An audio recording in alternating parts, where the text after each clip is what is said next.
diabetes is a long-term metabolic disorder that is characterized by insulin resistance and relative lack of insulin. Common symptoms include increased thirst, frequent urination, and unexplained weight loss. Symptoms may also include increased hunger, feeling tired, and sores that do not heal. Often, symptoms come on slowly. Long-term complications from high blood sugar include heart disease, strokes, diabetes retinopathy, which can result in blindness, kidney failure, and poor blood flow in the limbs, which may lead to amputations. The sudden onset of hyperosmolar hyperglycemic state may occur. However, ketoacidosis is uncommon. Type 2 diabetes primarily occurs as a result of obesity and not enough exercise. Some people are more genetically at risk than others. Background of type 2 diabetes in Thailand. With 415 million people have diabetes in the world and almost 153 million people in the Western Pacific region. By 2040, this will rise to 250 million. There were over 4 million people of diabetes in Thailand in 2015. According to the International Diabetes Federation in the Western Pacific Zone. This figure describes which age groups in the population have the highest proportions of diabetes. The dotted line is the distribution of diabetes prevalence in age for the world. The black line is the distribution for the region, and the country distribution is plotted in the red line. Many middle and low-income countries have more people under the age of 60 with diabetes compared to the world average. Meanwhile, for high-income countries, a growing population over the age of 60 makes up the largest proportion of diabetes prevalence. The cause of type 2 diabetes. To understand diabetes, first you must understand how glucose is normally processed in the body. Well, first of all, glucose is a source of energy for cells that make up muscles and other tissues. Glucose comes from two major sources, food and your liver. Sugar is absorbed into the bloodstream where it enters cells with the help of insulin. Your liver stores and makes glucose. When your glucose levels are low, such as when you haven't eaten in a while, the liver breaks down stored glycogen into glucose to keep your glucose level within a normal range. Next, how insulin works. Insulin is a hormone that comes from a gland situated behind and below the stomach, or the pancreas. The pancreas secretes insulin into the bloodstream. The insulin circulates, enabling sugar to enter your cells. Insulin lowers the amount of sugar in your bloodstream. As your blood sugar levels drop, so does the secretion of insulin from your pancreas. Well, for the causes of prediabetics and type 2 diabetes, prediabetes, which can lead to type 2 diabetes, and in type 2 diabetes, your cells become resistant to the action of insulin, and your pancreas is unable to make enough insulin to overcome the resistance. Instead of moving into your cells where it's needed more energy, sugar builds up in your bloodstream. Exactly why this happens is uncertain, although it's believed that genetic and environmental factors play a role in the development of type 2 diabetes. Being overweight is strongly linked to the development of type 2 diabetes, but not everyone with type 2 is overweight. Here are several solutions to prevent type 2 diabetes. This first one is to use spice for diabetes diet. A hearty bowl of curry could also help control of your type 2 diabetes because turmeric, a spice used in curry, can help prevent the inflammation associated with type 2 diabetes. The turmeric contains a chemical called curcumin, which is a natural anti-inflammatory that works as well as some anti-inflammatory drugs. It's just as important to stay clear of foods that can make managing type 2 diabetes more difficult, or at least eat them sparingly. First and foremost, don't feast on foods that are high on glycemic index, which is a system that ranks foods by how they affect blood sugar. High GI foods such as white rice, donuts, soda, and white bread can cause glucose levels to skyrocket. The same goes for sweets and desserts. Several studies have documented that cinnamon can lower blood sugar levels, but for an even bigger bunch of diabetes protection, sprinkle cinnamon in your morning coffee. Coffee consumption has been associated with better type 2 diabetes management, possibly due to its antioxidant properties.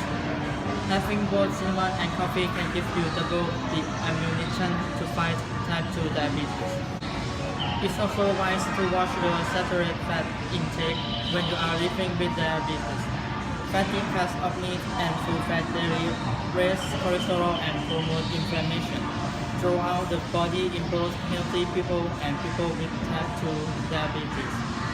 But research found that the effects of this inflammation may be more damaging for people with the disease, and because diabetics already have an increased risk of heart disease. Consuming saturated fat in moderation is especially important. Studies have also shown that fatty foods may increase insulin resistance in women with diabetes.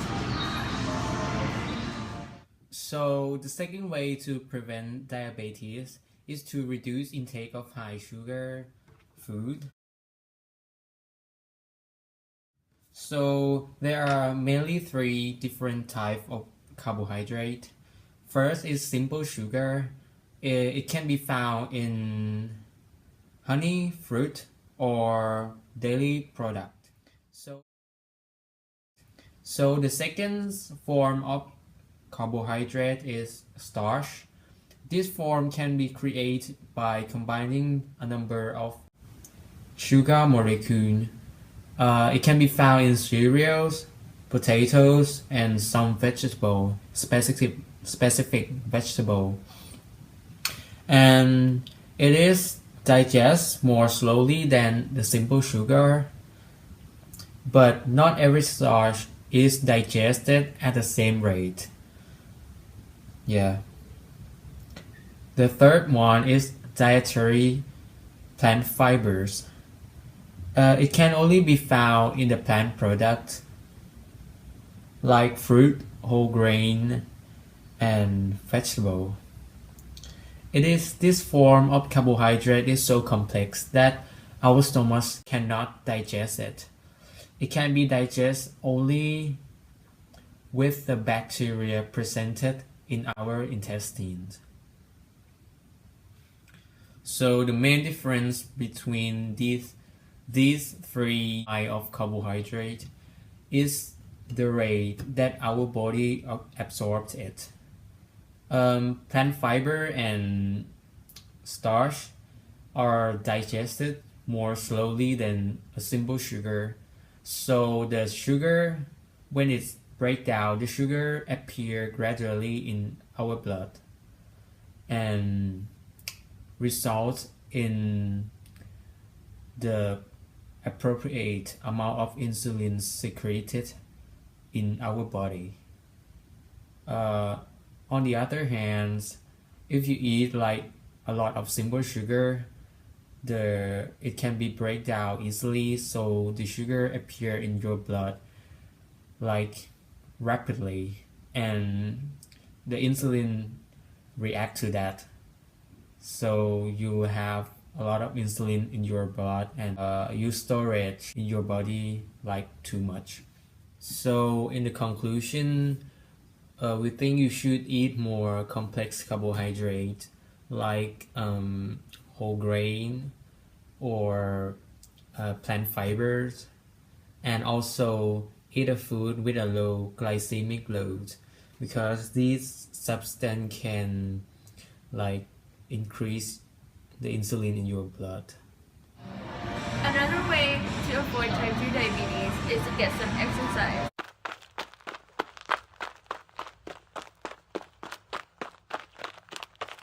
Besides its central role in preventing cardiovascular diseases, regular physical exercise is essential for type 2 diabetes prevention. Muscles are the main organs involved in the absorption of glucose in response to insulin, and therefore regular physical exercise by maintaining optimal muscular function improves our sensitivity to insulin, and thus ensuring stable blood glucose levels. A study of pre-diabetics who presented with hyperglycemia upon fasting and high blood pressure showed that regular exercise over 3 years reduced glycemia considerably more than if they had taken a frequently used molecule to reduce blood glucose levels. Regular exercise not only reduces glycemia but notably improves blood pressure, an extremely positive effect for heart disease prevention and one not seen in treatment with hyperglycemia drugs. In other words, while molecules like metformin are vital allies in fighting disorders responsible for diseases like type 2 diabetes, we must never underestimate the remarkable effect of lifestyle changes such as physical exercise on number of processes induced by these diseases. The importance of diet. It's easy to talk about losing weight, but doing it and keeping it off can be tough. It can be hard to diet if you have diabetes. You have to inject insulin and check your blood sugar several times a day while you watching what you eat. When it comes to food, too many people have no idea what's good, what's bad, and what's too much. It sounds harsh, but the truth is, the extra weight in your trunk, it can lead to a higher risk of heart disease, stroke, high blood pressure, cancer, and diabetes. According to the National Heart, Lung and Blood Institute, your engine already is whining, reach the gravel. You might be surprised at how dropping just a few pounds can make a dramatic difference. If you're overweight, you probably thought about shedding some pounds. If you have diabetes or are at risk for getting it, you should stop thinking and start doing now. The American Diabetes Association has some suggestions for best food choices that are good for everybody, diabetics or not. More vegetables, especially non-starchy ones.